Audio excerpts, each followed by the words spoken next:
जी बेटा, next simple topic है, लेकिन हम थोड़ा सा जो है वो इसको पिछले वाले का थोड़ा सा ओवरव्यू ले लेंगे ताकि हमें जो है वो मुश्किल ना हो। हमने अभी तक लिपिड्स के बारे में क्या क्या कुछ पढ़ा हुआ है। First of all this thing is necessary.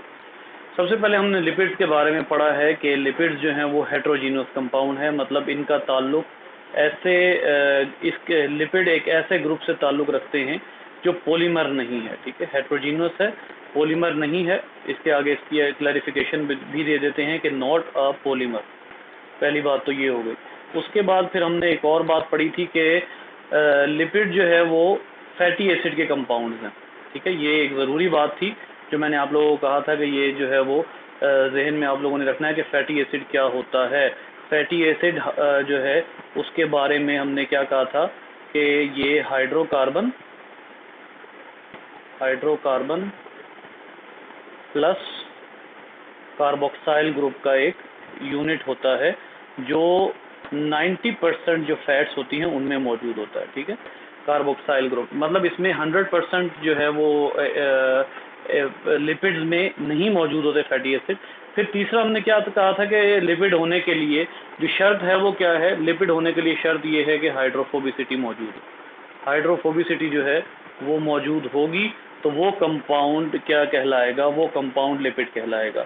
ये दो तीन कैरेक्टर्स ऐसे हैं जो कि बहुत ही मुख्तसरन लिपिड्स को डिफाइन करते हैं। फिर हमने क्या कहा था, हमने कहा जी बेटे हाइड्रोफोबिसिटी कंपाउंड में किस तरह डिफाइन करें? हाइड्रोफोबिसिटी क्या कह रहे हैं आप, उसके आगे क्या कहा आपने? सर कंपाउंड में किस तरह डिफाइन करेंगे? नहीं बेटा, मुझे आपका क्वेश्चन नहीं समझ आ रहा। हाइड्रोफोबिसिटी किन कंपाउंड्स में क्या है? नहीं सर, मैं कह रहा हूँ वैसे हम जनरल कहते हैं हाइड्रोफोबिक तो पानी से जो है डर लगता है, लेकिन फिर कंपाउंड में हम लोग किस तरह डिफाइन करेंगे? देखिए, हाइड्रोफोबिक जो है ना, मैं अब आपको बताता हूँ। हाइड्रोफोबिक कंपाउंड में सबसे पहले शर्त ये है कि वो कंपाउंड क्या कहलाए, क्या उसकी प्रॉपर्टीज होंगी जो वो लिपिड में कैटेगराइज होगा। नंबर 1 वो ऑर्गेनिक हो। ठीक है, वो इनऑर्गेनिक ना हो। नंबर 2 वो न्यूट्रल हो। याद रखिए, जो कंपाउंड भी न्यूट्रल होगा वो हाइड्रोफोबिक होगा। जो कंपाउंड भी न्यूट्रल होगा वो हाइड्रोफोबिक होगा। जैसे आप जो है वो फैट्स की बात करते हैं, मोस्टली फैट्स जो हैं वो न्यूट्रल होती हैं। एक खास तरह की फैट्स हैं कि जिनमें चार्ज मौजूद होता है, लेकिन वो भी पर्पसफुली रखा जाता है। ठीक है, उसमें होता यह है कि एक जगह पर आ जाता है PO4 नेगेटिव ग्रुप आ जाता है, PO4 नेगेटिव। ठीक है, इसको नेगेटिव फिलहाल मैं लिख लेता हूँ, नेगेटिव PO4 नेगेटिव ग्रुप आया था जिसकी वजह से चार्ज आ जाता है, वरना तमाम लिपिड्स न्यूट्रल होते हैं। तो हर वो ऑर्गेनिक कंपाउंड जो न्यूट्रल होगा और जो वाटर में अपनी आइडेंटिटी को बरकरार रखेगा, अपनी आइडेंटिटी को खोएगा नहीं। याद रखिए, आप अगर जो है वो एक ग्लास में पानी डालते हैं और उसमें अगर आप साथ ऑयल डालते हैं तो आपको वाटर में हल हुआ हुआ ऑयल नहीं मिलेगा, बल्कि ऑयल के ड्रॉप्स मिलेंगे। ऐसा ही है ना, जब ऑयल गिर जाए पानी में तो आपको उसके ड्रॉप्स तैरते हुए नजर आते हैं। ठीक है, तो वो कंपाउंड जो वाटर में हल ना हो बल्कि ड्रॉपलेट्स की फॉर्म में वाटर से अलग आइडेंटिटी रखे, वो हाइड्रोफोबिक कहलाता है फिर। ठीक है, सो ऑर्गेनिक कंपाउंड हो, हाइड्रोफोबिक हो, यानी अपनी आइडेंटिटी बरकरार रखे, न्यूट्रल हो, तो वो कंपाउंड बायोमोलिक्यूल्स में। एक और बात ज़हन में रखिए, मतलब मैं ये हरगिज नहीं कह रहा कि ये तमाम मॉलिक्यूल्स की बात हो रही है। हमारा मसला ये है कि हम बात कर रहे हैं बायोमोलिक्यूल्स की। तो बायोमोलिक्यूल्स में वो कंपाउंड क्या कहलाएगा, वो कंपाउंड लिपिड कहलाएगा। हो सकता है कोई ऐसे ऑर्गेनिक कंपाउंड्स मौजूद हों जो अदर देन लिपिड हों, लेकिन क्या हों, हाइड्रोफोबिक हों, अदर देन लिपिड हों। लेकिन मैं फिर आपको वही बात बता रहा हूं कि हम बात कर रहे हैं बायोमोलिक्यूल्स की। बायोमोलिक्यूल्स में सिर्फ लिपिड्स वो कंपाउंड्स हैं जो हाइड्रोफोबिक है, बाकी कोई भी हाइड्रोफोबिक नहीं है। अब क्लियर हुई बात जी जुरैज? यही था आपका क्वेश्चन या कुछ और भी था? Yes sir. नहीं सर, यही था जी, अच्छा, ये तो हो गई चंद एक बातें। फिर हमने कहा था कि जो फैटी एसिड्स हैं वो क्या होते हैं। फैटी एसिड कोई भी ऐसा कंपाउंड होता है जिसके साथ एक एल्काइल ग्रुप लगा हुआ हो और उसके बाद जो है वो उसके साथ एक कार्बोक्साइल ग्रुप लगा हुआ। Alkyl group mean hydrocarbon group. ठीक है, अब ये एल्काइल ग्रुप कोई भी हो सकता है बेटा, याद रखिएगा कि एल्काइल ग्रुप जो है वो कोई भी हो सकता है। वो CH3 और सिंगल बॉन्ड CH3 भी हो सकता है, CH3 सिंगल बॉन्ड CH2 भी हो सकता है, और वो CH2 डबल बॉन्ड CH और उसके बाद सिंगल बॉन्ड COOH भी हो सकता है। याद रखिए R का मतलब जो है C single bond, C double bond, C triple bond, तीनों है। लेकिन होना क्या चाहिए, वो कंपाउंड हाइड्रोकार्बन होना चाहिए, बस इतनी सी बात है। R जहां पर भी है वो कंपाउंड दो चीजों को रिप्रेजेंट कर रहा है, वो कंपाउंड रिप्रेजेंट कर रहा है हाइड्रोकार्बन को, और हाइड्रोकार्बन किसको रिप्रेजेंट करते हैं, हाइड्रोकार्बन रिप्रेजेंट करते हैं तमाम उन कंपाउंड्स को जिनकी नेचर क्या है, जिनकी नेचर ऑयल है। सो इट मींस के R एक्चुअली किसको रिप्रेजेंट कर रहा है, R एक्चुअली ऑयल को रिप्रेजेंट कर रहा है, ठीक है, ऑयली चेन, यहां पर R का मतलब है ऑयल चेन, ठीक हो गया। उसके बाद आ जाता है जी, तो इसका क्या मतलब हुआ, oil means fat, fatty chain जो है, फैट के साथ जब एसिडिक ग्रुप लगेगा तो वो फैटी एसिड है। फिर हमने ये भी कहा था कि फैटी एसिड अगर किसी भी कंपाउंड के साथ जुड़ जाता है तो उसको फैट बना देता है, इल्ला ये के वो स्टेरॉइड्स में जो फैटी एसिड्स हैं वो नहीं होते।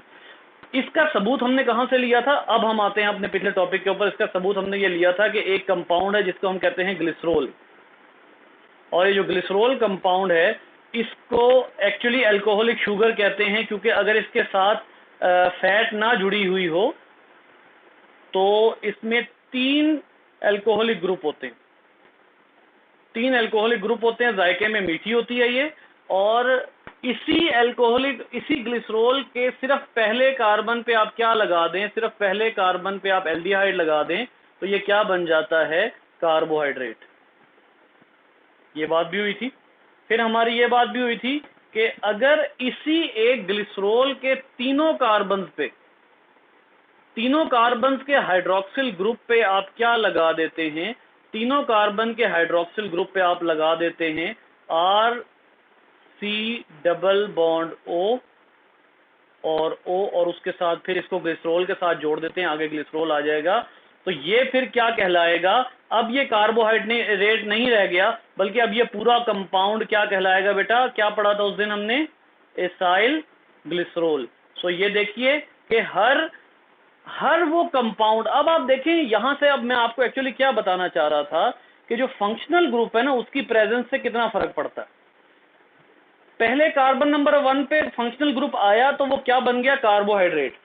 इस फंक्शनल ग्रुप को हटा दें, तीनों जगहों पर ये वाला फंक्शनल ग्रुप आया, मतलब फैटी एसिड आया, तो वो उसने क्या बना दिया, उसको एसाइल ग्लिसरॉल, और एसाइल ग्लिसरॉल किसकी एक फैमिली है, लिपिड फैमिली का एक सब ग्रुप है। तो समझ क्या आ रही है बात कि फंक्शनल ग्रुप बहुत मैटर करता है, ठीक है। तो आप जैसे जैसे जोड़ते जाएंगे वैसे वैसे वो कंपाउंड चेंज होता जाएगा। अच्छा, अब आइए एसाइल ग्लिसरॉल की बात भी हमने कर ली, नेक्स्ट पे आते हैं, आज का टॉपिक शुरू करते हैं। याद रखिए बेटा, जो एसाइल ग्लिसरॉल है, number of carbon in fat chain affects the physical properties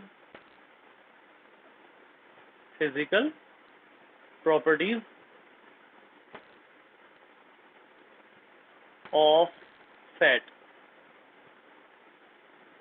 ये बड़ा इंपॉर्टेंट पॉइंट है, एक नंबर ऑफ कार्बन और दूसरा नंबर ऑफ अनसैचुरेशन, ये बड़ी इंपॉर्टेंट चीज है।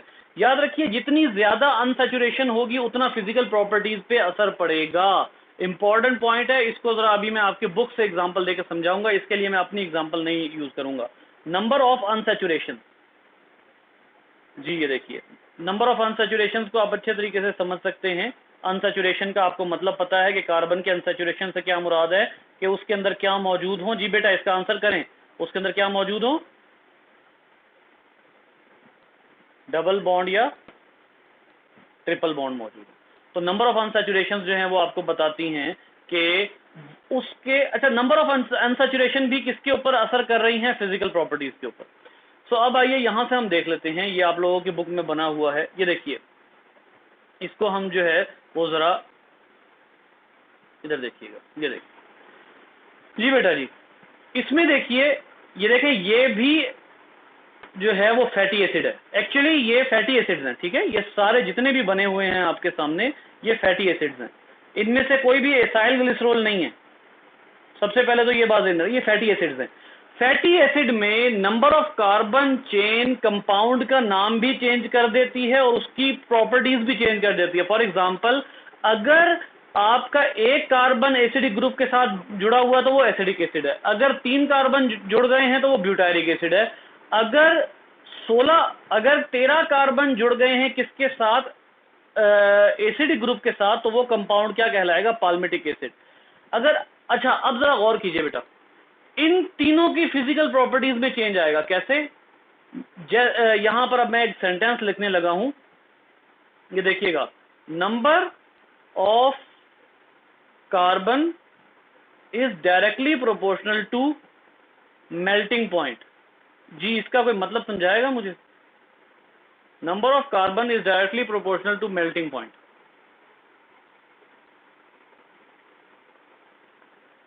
जी बच्चे, इसका मतलब समझाइए। Number of carbon directly proportional to melting point, जल्दी से। जितने ज्यादा कार्बन होंगे उतना हाई मेल्टिंग पॉइंट होगा। जितना ज्यादा कार्बन उतना हाई मेल्टिंग पॉइंट। मतलब ये कि अगर मैं क्या बात करता हूँ, आपको पता है सैचुरेटेड फैट्स कौन से होते हैं? सैचुरेटेड फैट्स होते हैं एनिमल फैट, जो अभी आप खाने लगे हैं कुछ दिन तक, जो आप कुछ दिन के बाद काफी दिन तक खाने वाले हैं, एनिमल फैट, ये सैचुरेटेड फैट्स होते हैं। मतलब जैसे जैसे कार्बन नंबर बढ़ता जाएगा मेल्टिंग पॉइंट भी बढ़ता जाएगा। ये बड़ी इंपॉर्टेंट बात है फैट्स की। एक और बात बताता हूं, अब जरा गौर से सुनिएगा इस बात को। नंबर ऑफ अनसैचुरेशन, यानी जितने ज्यादा जो हैं वो क्या होंगे, डबल बॉन्ड ट्रिपल बॉन्ड होंगे। Number of unsaturation is inversely proportional to melting point. जी, अब जरा इसका मतलब जरा कोई समझाए। जितने कम कार्बन होंगे उतने कम जितने ज्यादा डबल बॉन्ड ट्रिपल बॉन्ड्स होंगे उतना ही कम मेल्टिंग पॉइंट होगा। इसकी मिसाल कौन सी आ जाती है? मस्टर्ड ऑयल, सरसों का ऑयल। सरसों का ऑयल कभी आपने देखा है जमा हुआ? सरसों का ऑयल या कुकिंग का ऑयल कभी आपने घर में देखा हो जमा हुआ पड़ा है? कभी तो देखा होगा कि नहीं देखा? नहीं सर, नहीं सर। सरसों का ऑयल, कुकिंग ऑयल्स नहीं जमते। क्यों? इनका मेल्टिंग पॉइंट इतना कम होता है। मतलब जितनी ज्यादा अनसैचुरेशन होगी, जितने ज्यादा डबल बॉन्ड होंगे, उतना ही कम मेल्टिंग पॉइंट होगा। अब जरा देखिए, मैं अब आपको जो है ना वो एक बड़ी मजे की चीज बताता हूँ, इससे आपको एग्जांपल से समझ आ जाएगा। ये देखिए यहाँ पर, हाँ ये देखें, the melting point of palmitic acid is 63.1 degree centigrade. जी, पाल्मिटिक एसिड ये वाला है। कितने कार्बन नजर आ रहे हैं आपको इसमें? 16। और क्या इसमें कहीं अनसैचुरेशन है? देख लेते हैं। कार्बन नंबर 1 2 3 4 5 6 7 8 9 10 11 12 13 14, कहीं भी डबल बॉन्ड नहीं है। ठीक हो गया।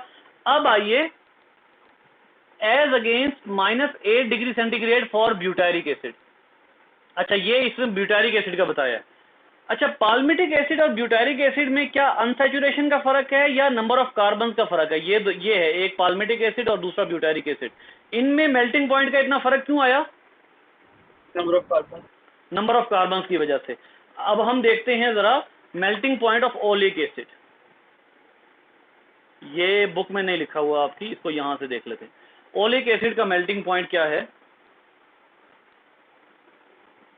जी बेटा, ये देखें, oleic acid is a solid with low melting point, to crystalline form, melting point 13.4, दूसरे का मेल्टिंग पॉइंट 16.3। अब जरा गौर कीजिएगा इस बात के ऊपर, पाल्मिटिक एसिड के कितने कार्बन हैं? 16। इसका मेल्टिंग पॉइंट कितना है? 63.4 लिखा हुआ, 1 जी, 63.1। ओलिक एसिड का भी आपने क्या देखा? 13.4, या फिर एक का मेल्टिंग पॉइंट है 16.4। हालांकि ओलिक एसिड में 18 कार्बन है, पाल्मिटिक एसिड में 16 कार्बन है। बेटा, मेल्टिंग पॉइंट तो ओलिक एसिड का नहीं ज्यादा होना चाहिए था? अनसैचुरेशन। जी, ये देखें, इसके कार्बन नंबर 9 और 10 के दरमियान में अनसैचुरेशन मौजूद है। इसको ऐसे लिखते हैं, डेल C9 C10, C9 और C10 के दरमियान में क्या मौजूद है? अनसैचुरेशन मौजूद है। और इसी वजह से जो ओलिक एसिड है उसका मेल्टिंग पॉइंट सिर्फ 13.4 या 16 पॉइंट समथिंग होता है, हालांकि इसके कार्बन नंबर 18 है। और पाल्मिटिक एसिड का जो कार्बन नंबर हालांकि 16 है, लेकिन इसका जो मेल्टिंग पॉइंट है वो 63.1 है, बिकॉज इसमें अनसैचुरेशन नहीं है। ये कंपैरिजन बेटा पाल्मिटिक वर्सेस ओलिक, इन दोनों में कंपैरिजन जो है वो किस चीज का बन रहा है? अनसैचुरेशन का, ठीक है ना। और जो पाल्मिटिक और ब्यूटारिक है उसमें किस चीज का बन रहा है? Number of carbon. Number of carbon, well done. Palmitic versus butyric, इनमें नंबर ऑफ कार्बन का कंपैरिजन बन रहा है। सो अब आप देख लीजिए हमारा अब सेंटेंस वही हम रिपीट कर लेते हैं। नंबर ऑफ कार्बन, सबसे पहले ये देखिएगा, number of carbon in fat chain. Fat chain कौन सी? जो आर वाली चेन होती है, ठीक है।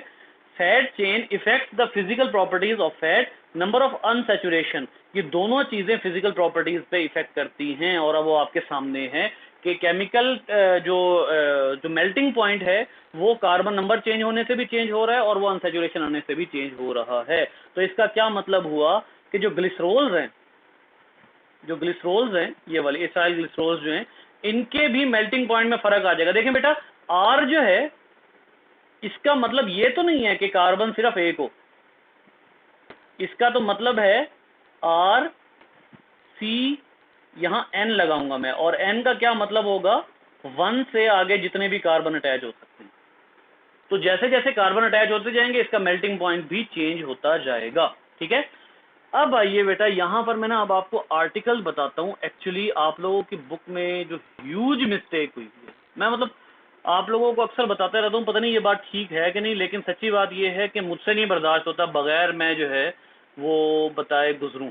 याद रखिए, आप लोगों की बुक में अगर आपने फैटी एसिड पढ़ने हैं तो वो कहां लिखे हुए हैं? इधर देखिएगा, आप लोगों की बुक में ये सारा पोर्शन ये फैटी एसिड का है। और ये किस में लिखा हुआ है? ये लिखा किस में हुआ है? एसाइल ग्लिसरॉल में। हालांकि एसाइल ग्लिसरॉल सिर्फ कौन सा पोर्शन है? ये वाला, और उसके साथ ये वाली डायग्राम, सिर्फ ये एसाइल ग्लिसरॉल है। लेकिन कोई हेडिंग नहीं, कोई कुछ नहीं है, कुछ भी नहीं है। आप देख लें, ये देखें, fatty acid contain even numbers of carbon atom in straight chain, ठीक है। यहां पर कहीं ग्लिसरॉल का कोई वर्ड नजर नहीं आएगा आपको इस पूरे आर्टिकल में, ना ही इस आर्टिकल में नीचे आएगा। फैट्स क्या होती हैं, ये होती हैं, ये रैंडम है, ये फैटी एसिड से भी उस तरह ताल्लुक नहीं रखता। और एसाइल ग्लिसरॉल कितना है? सिर्फ ये डायग्राम और ये 2 पैराग्राफ विद दिस रिएक्शन, सिर्फ ये है। इसमें ये एस्टर बॉन्ड बताया हुआ इन्होंने।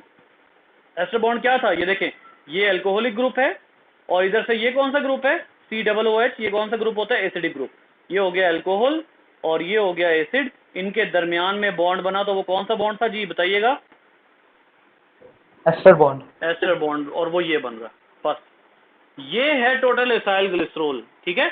सो अब देखिए, सबसे पहली बात हम जरा सम करते हैं बात को। हमारी बात का सम क्या है? हमने क्या कहा? लिपिड जो है उसका खासा गहरा ताल्लुक फैटी एसिड से है, नंबर 1।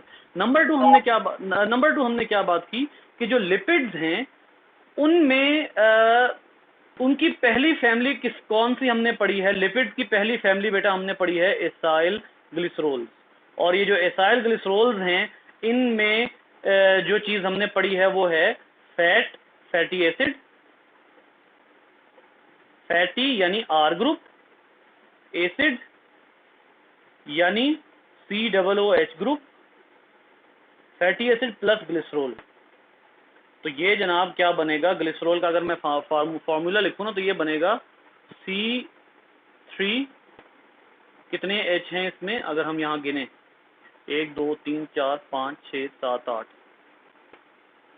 C3H8O3, ये ग्लिसरॉल है। ठीक है। इसको जब आप चेन की फॉर्म में लिखते हैं तो ग्लिसरॉल ऐसे है, सीधा फॉर्मूला इसका लिखेंगे तो ये ग्लिसरॉल का फॉर्मूला C3H8O3। ये तीनों कंपाउंड यानी आर एसिड, ये तो बन गया जनाब क्या, फैटी एसिड।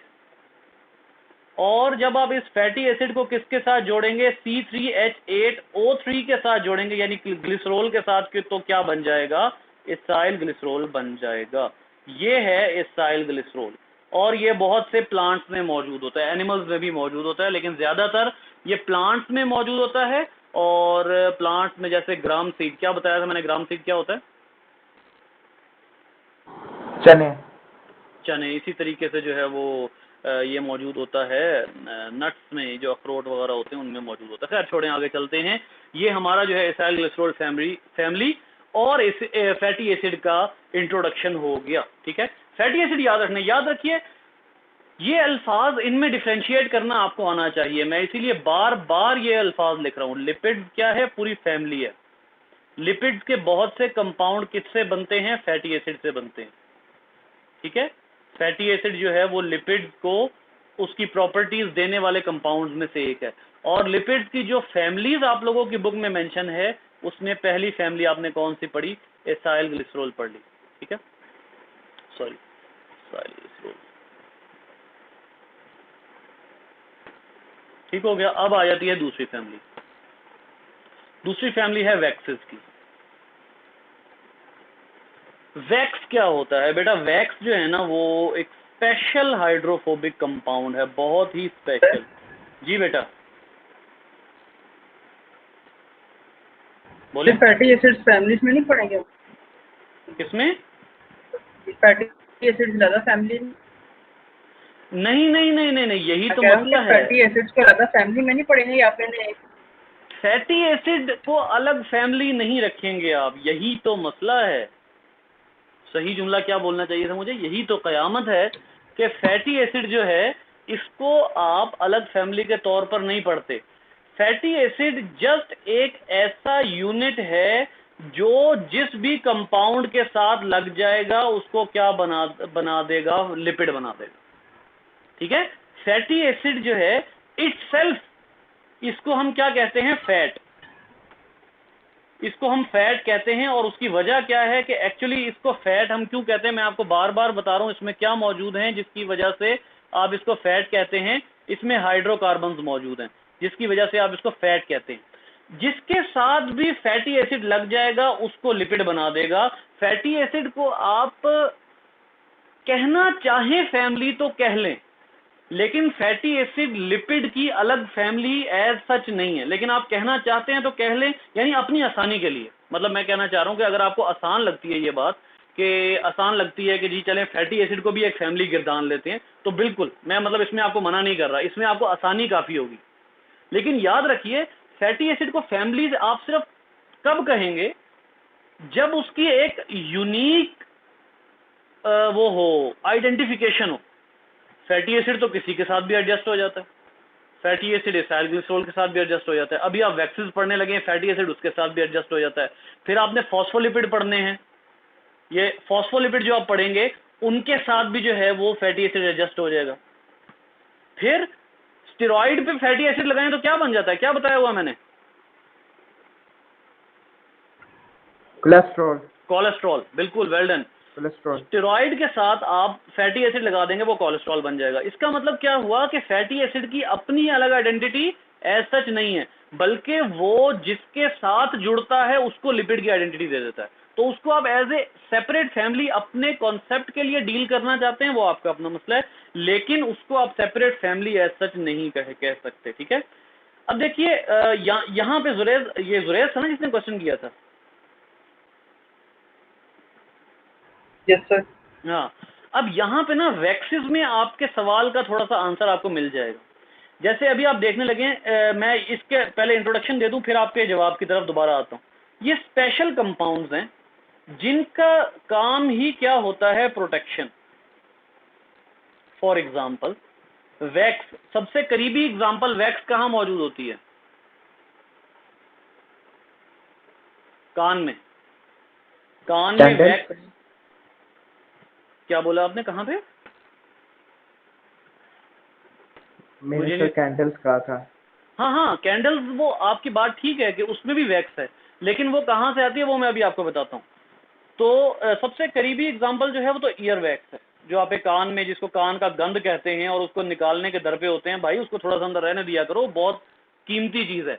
अगर ये वैक्स ना हो तो हमारे कानों का जो की प्रोटेक्शन जो है और जो वॉइस की इंटेंसिटी है, आपको पता है ये वैक्स हमारी वॉइस की इंटेंसिटी को कितना रोकती है। बहुत सी ऐसी वेव्स होती हैं जो वैक्स में एब्जॉर्ब हो जाती हैं और आवाज थोड़ी सी रिड्यूस हो जाती है, बहुत तेजी से, बहुत हार्डली आके हिट करे आवाज हमें अगर वैक्स ना हो। नंबर 2, वैक्स लिपिड की क्या प्रॉपर्टी है जो बहुत ही कीमती है? हाइड्रोफोबिसिटी। वैक्स हाइड्रोफोबिक होती है, हमारे ईयर्स के लिए बहुत इंपॉर्टेंट है, तो ये बड़ी इंपॉर्टेंट चीज है। दूसरा, हनी बी, हनी बी का जो कॉम्ब होता है उसमें वैक्स ही वैक्स होती है। वो पता है एक कंपार्टमेंट में शहद स्टोर करती है और उस कंपार्टमेंट में जब जगह खत्म हो जाती है तो उसको वैक्स का ढक्कन लगा के बंद कर देती है, वैक्स का ढक्कन लगा के उसको बंद कर देती है। तो ये जो मोमबत्ती की वैक्स का आइडिया है ये actually honey bee comb wax है, जो वहां से आया था, ठीक है। लेकिन ये ऐसा जो है वो अब नहीं, अब होती है कुछ सिंथेटिक वैक्सेस होती हैं। फिर ये जो मोमबत्ती होती है ना, अगर मोमबत्ती में सारी हनी बी वाली यूज हो रही होती ना, तो फिर जो है वो ये ना होता, जो मतलब इतनी सस्ती ना होती मोमबत्ती। ये एक्चुअली सिंथेटिक वैक्सेस हैं, मोमबत्ती में भी वैक्स ही है, ठीक है। मोमबत्ती पिघलाने के बाद अगर आप उसको किसी सांचे में रख देते ना, मोमबत्ती को एक सांचे में रख दें, वो पिघलती रहे, ठीक है, तो उसको अब सांचे में रखें, उसी की दोबारा मोमबत्ती बन सकती है, क्योंकि वैक्स पिघलती है। और जब रूम टेम्परेचर दोबारा से होता है, नॉर्मल होता है, क्योंकि वैक्स किसकी वजह से पिघलती है? आग की वजह से। जब दोबारा नॉर्मल रूम टेम्परेचर पे जाती है तो फिर सॉलिड हो जाती है। तो ऐसी सूरत में फिर जो वैक्स होती है वो दोबारा से उसकी मोमबत्ती बना सकते हैं आप घर में, ठीक है। सो अब आइए, वैक्सेस क्या होते हैं? वैक्सेस होते हैं फैटी एसिड। जी जुरेज, अब आपके सवाल का जवाब शुरू हो रहा है। वैक्सेस होते हैं फैटी एसिड। कहां से कहां तक? कार्बन नंबर, जिन फैटी एसिड में कार्बन नंबर कम से कम 25 और ज्यादा से ज्यादा 35 हो, आपकी बुक के मुताबिक जिन फैटी एसिड्स में कम से कम कार्बन 25 हो, ज्यादा से ज्यादा कार्बन 35 हो, तो ऐसी फैटी एसिड को हम किस में शुमार करते हैं? वैक्सेस में शुमार करते हैं, ठीक है। अब ये तो बात हो गई कि वैक्स। अच्छा, एक और जगह पर भी वैक्स होती है, कहां पर? क्यूटिकल लेयर में। बेटा क्यूटिकल लेयर कहां होती है? कोई याद है आप लोगों को क्यूटिकल लेयर कहां होती थी? Plant surface. जी, पत्तों की सरफेस के ऊपर क्यूटिकल लेयर मौजूद होती है, वो भी वैक्स की होती है, ठीक है। सो इसका क्या मतलब हुआ कि वैक्स कई जगहों पर जो है वो बचा रही है। जैसे बहुत सी जगहों पर इसका जो रोल है वो हाइड्रोफोबिसिटी है। हाइड्रोफोबिसिटी मतलब अब वो ये है कि जी वाटर से प्रोटेक्शन है। हमारे बहुत से जो है वो, जैसे शहद को वाटर से बचाने के लिए हनी बी जो है वो वैक्स लगा देती है। हाइड्रोफोबिसिटी के ज़रिए हम किसी भी डैमेज से, वाटर डैमेज से और वॉइस डैमेज से बच सकते हैं ईयर वैक्स में, ठीक है। प्लांट जो है बहुत से ऐसे होते हैं, जैसे एक्सोस्केलेटन के बारे में आपने पढ़ा हुआ थोड़ा सा। एक्सोस्केलेटन जो है वो आर्थ्रोपोड में होता है और एक्सोस्केलेटन के ऊपर भी मौजूद होती है वैक्स। उसमें वहाँ क्या काम होता है इसका? ये वहाँ पर वेपर नहीं बनने देती। बेटा वेपर बनेंगे तो इंसेक्ट का इंटरनल वाटर लॉस हो जाएगा, इंसेक्ट का इंटरनल वाटर लॉस हो जाएगा, तो वो वेपर नहीं बनने देती वैक्स, ठीक है। फिर एक और चीज जो है जिससे वैक्स बचाती है वो क्या है? वो है एब्रेसिव डैमेज। कोई बताएगा एब्रेसिव डैमेज क्या होता है? जी बेटा, abrasive damage, abrasive, ABRASIVE, abrasive damage. ये वो डैमेज होता है जो आ सकता है रगड़ के ज़रिए, मतलब किसी भी चीज़ के गिरने से या कहीं पर भी गिरने से जो रगड़ के ज़रिए डैमेज आ सकता है, वो उससे बचाती है बहुत से ऑर्गेनिज्म को। तो एब्रेसिव डैमेज जो है वो भी वैक्स खासी हद तक प्रोटेक्ट करती है। तो इसका क्या, अब यहाँ पर देखिए वैक्स लिखी हुई हैं, ये लिखी हुई हैं वैक्सेस। ये देखिए, some insects also secrete wax. Chemically waxes are mixture of long chain alkanes with odd number of carbons, ठीक है। सबसे इंपॉर्टेंट बात क्या है इसमें ऑड नंबर ऑफ कार्बन होते हैं, फैट होते फैटी एसिड ही हैं, ठीक है, लेकिन इसमें ऑड नंबर होते हैं। बहुत से ऐसे होते हैं फैट्स जिनमें इवन नंबर होते हैं, ठीक है, लेकिन इनमें ऑड नंबर्स होते हैं। फिर और उसके साथ साथ इसके साथ अल्कोहल जुड़ी हो सकती है, कीटोन जुड़े हो सकते हैं, asters of long chain fatty acids, बड़े लंबे लंबे लॉन्ग चेन फैटी एसिड्स होते हैं वैक्सेस, ठीक है, और अल्कोहल और कीटोन वगैरह इनके साथ अटैच हो सकती है। ये देखिए एब्रेसिव डैमेज यहाँ लिखा हुआ है। Water barrier for insect, bird, mammal such as sheep. हाँ, आपने कभी उसको देखा है, शीप की जो खाल होती है उसको हाथ लगाएं तो वो बड़ी खुरदरी सी होती है, अजीब सी होती है, उसका खुरदरापन वैक्स की वजह से होता है। और जब तेज बारिश भी होती है तब भी उनका वो जो पानी होता है वो उनकी खाल के अंदर पेनिट्रेट नहीं करता। यही मामला बर्ड्स का होता है। बर्ड्स का भी कभी आप फेदर्स जो हैं उसको हाथ लगाएं, उसके ऊपर हाथ फेरें तो वो बड़ा ही खुरदरा सा फील होता है, वो वैक्स की वजह से होता है और वो बहुत सी चीज़ों से बचा लेता है, ठीक है। अच्छा, फॉस्फोलिपिड्स में आपको कल पढ़ाऊंगा। आखिर में चलते हैं टर्पेनॉइड्स। टर्पेनॉइड्स जो है ना, ये भी एक स्पेसिफिक ग्रुप है लिपिड्स का, और इसमें क्या होता है कि ये एक ऐसा ग्रुप है जो एक सिंगल उससे बना हुआ है, एक सिंगल यूनिट से बना हुआ है। वो सिंगल यूनिट क्या कहलाता है? टर्पिन। ये देखिए ऐसे, ये जितने कॉर्नर्स हैं आपको पता है ये क्या होते हैं, ये कार्बन होते हैं। ये सिंगल यूनिट क्या कहलाता है? टर्पिन। यही यूनिट जब क्या होते हैं? रिपीट होते हैं। टर्पिन के यूनिट जब रिपीट होते हैं तो वो क्या बनाते हैं? टर्पिन के यूनिट जब रिपीट होते हैं तो वो बनाते हैं टर्पिनॉइड्स, ठीक है। और ये देख लीजिए, इसी को आप रिपीट करते रहेंगे तो टर्पिनॉइड बनेंगे। जैसे फॉर एग्जांपल स्टेरॉइड, स्टेरॉइड इसी की एग्जांपल में आता है, ठीक है। अब स्टेरॉइड जो है उसका जो मॉलिक्यूल था वो मैंने आपको बनाकर दिखाया था। मेड ऑफ, ये देखिए ये लिखा हुआ है, very large and important group of compound made up of simple repeating units isoprenoid. Sorry, isoprenoid, ये मैं टर्पिन लिख गया, ये आइसोपेरिनॉइड यूनिट है। ये जो मैंने बनाया है ना, ये वाला ये आइसोपेरिनॉइड है। आइसोपेरिनॉइड यूनिट है जो जब रिपीट होगा तो क्या बनाएगा? जो जब रिपीट होगा तो टर्पिनॉइड्स बनाएगा, ठीक है। ये आइसोपेरिनॉइड यूनिट है। These units condensation in different ways give rise to compounds such as rubber, carotenoids, steroid और terpenes। अच्छा, ये carotenoids से पहले कहीं आपने पढ़ी हैं? याद करें, कहीं आपने carotenoids पढ़ी हो? और आपने पढ़ी हुई हैं वैसे, ये मैं आपको बता दूं। केमिस्ट्री में शायद विटामिन्स के साथ, नहीं, उसके अलावा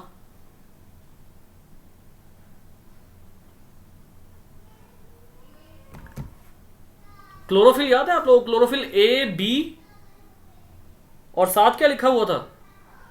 9th क्लास 7th चैप्टर आपने फोटोसिंथेटिक पिगमेंट्स पढ़े थे। फोटोसिंथेटिक पिगमेंट जो है उसमें आपने पढ़ा था कि जो फोटोसिंथेटिक पिगमेंट्स होते हैं प्लांट में, उनमें क्लोरोफिल ए होता है, बी होता है और कैरोटिनॉइड्स होते हैं। ये कैरोटिनॉइड्स यही वाले हैं जो आप यहां पढ़ रहे हैं। किसके रिपीटिंग यूनिट्स हैं carotenoids? Carotenoids are the repeating units of isoprenoid units, ठीक हो गया। अब मैं आपको जो है वो बताता हूं, जैसे ये इसका रोल लिखा हुआ है, they also provide insulation, mechanical protection and protection from water loss and abrasive damage. इनका भी यही रोल्स होते हैं, ठीक है, लेकिन ये बड़े कम रोल बताए हुए इन्होंने, मतलब ये सारे नहीं है, नॉट ऑल। ये सारे रोल टर्पिनॉइड्स प्ले जरूर करते हैं, लेकिन ये कंप्लीट रोल्स नहीं है, और भी इनके रोल्स होते हैं। मैं आपको स्टेरॉइड्स के हवाले से थोड़ा सा बताता हूँ। स्टेरॉइड का मैंने पिछले दिनों वो बनाया था, एक ना पूरा यूनिट बनाया था कि स्टेरॉइड क्या होता है। बेंजीन टाइप रिंग है, ठीक है, और बेंजीन टाइप रिंग जो है उसके 2-3 बेंजीन टाइप रिंग एक दूसरे के साथ जुड़े हुए हैं इसमें, और ये जो 2-3 बेंजीन टाइप यूनिट्स हैं इनमें ऐसे करके ये, ठीक है, ये एक स्टेरॉइड है। इसके अंदर डबल बॉन्ड भी होते हैं, वो भी मैं नहीं बना रहा, ठीक है। ये स्टेरॉइड है, और अगर मैं यहां पर जोड़ दूं किसको? फैटी एसिड को, तो ये क्या बन जाएगा? देन दिस होल कंपाउंड, ये कंपाउंड जो है ये स्टेरॉइड हो गया। अगर मैं फैटी एसिड जोड़ देता हूं then this whole compound will be known as cholesterol. बहुत इंपॉर्टेंट, बहुत अहम कंपाउंड है, और कोलेस्ट्रॉल का बहुत ही बेसिक रोल होता है हमारे मेम्ब्रेन स्ट्रक्चर में। मेम्ब्रेन से कोलेस्ट्रॉल खत्म हो जाए तो हमारी जो प्लाज्मा मेम्ब्रेन होती है, जो सेल मेम्ब्रेन होती है, वो डिस्ट्रॉय हो सकती है। जो मेम्ब्रेन स्ट्रक्चर है वो डिस्ट्रॉय हो सकता है अगर कोलेस्ट्रॉल ख़त्म हो जाए, ठीक है। बहुत इंपॉर्टेंट होता है कोलेस्ट्रॉल हमारी बॉडी के लिए। ये स्टेरॉइड जो हैं ये हार्मोन्स भी होते हैं। आप लोगों ने अक्सर देखा होगा बहुत से जो जिम वाले होते हैं वो स्टेरॉइड लेते हैं और वो उल्टा उनके लिए नुकसानदेह साबित होती है इन लेटर इन लाइफ, ठीक है। सो लेकिन ये है कि ये अच्छा, ये सारे एक्चुअली मैं आपको जो बताना चाह रहा था ये सारे कैसे बने हुए हैं बेटा, ये देखें, ये सारे के सारे आइसोप्रिनॉइड यूनिट की रिपीटिशन से बने हुए हैं। ये जो यूनिट है ना ये है आइसोप्रीन, ये आइसोप्रीन यूनिट है, ये आइसोप्रीन यूनिट है। इसको आप रिपीट करते रहेंगे तो क्या बनता जाएगा, तो बनता जाएगा स्टेरॉइड बनता जाएगा। स्टेरॉइड के साथ साथ इसकी रिपीटिशन से आप क्या बना सकते हैं, आप रबर बना सकते हैं इसकी रिपीटिशन से। अभी आपने रबर पढ़ा, अच्छा रबर को पानी में फेंकें तो वो सवाल ही नहीं पैदा होता कि वो उसमें ज़रा सा भी घुल जाए। इसी तरीके से कैरोटिनॉइड, प्लांट के पत्तों में ये कंपोनेंट मौजूद होता है, कैरोटिनॉइड, कैरोटिनॉइड, ठीक है। तो ये किससे बनता है, सारे के सारे आइसोप्रीन यूनिट से मिलकर बनते हैं, ठीक है। सो ये लिपिड जो है वो इस तरह से फॉर्म होते हैं। अब देखिए यहां पर जरा गौर करें, मैंने बहुत ही कम नाम लिया है किसका, जो शुरू में मैं पहले लेक्चर से fatty acid fatty acid fatty acid किए जा रहा हूं, अब मैंने बहुत ही कम नाम लिया है फैटी एसिड का। क्या वजह है, उसकी वजह यही है कि इसमें रोल फैटी एसिड से ज्यादा इसको लिपिड कौन बना रहा है, आइसोप्रिनॉइड्स को कौन बना रहा है, इनको लिपिड बना रही है इनकी हाइड्रोफोबिसिटी। ये हाइड्रोफोबिक है लिहाजा ये लिपिड्स हैं, ठीक है। तो ये जो है वो बहुत इंपॉर्टेंट ग्रुप है जिसका बहुत ही ज़्यादा बेसिक रोल है हमारी लाइफ में। जिस तरह मैंने आपको बताया मेम्ब्रेन स्ट्रक्चर कोलेस्ट्रॉल की वजह से बनता है, स्टेरॉइड हार्मोन बनाते हैं और बहुत ही इंपॉर्टेंट है। जी बेटा कोई क्वेश्चन?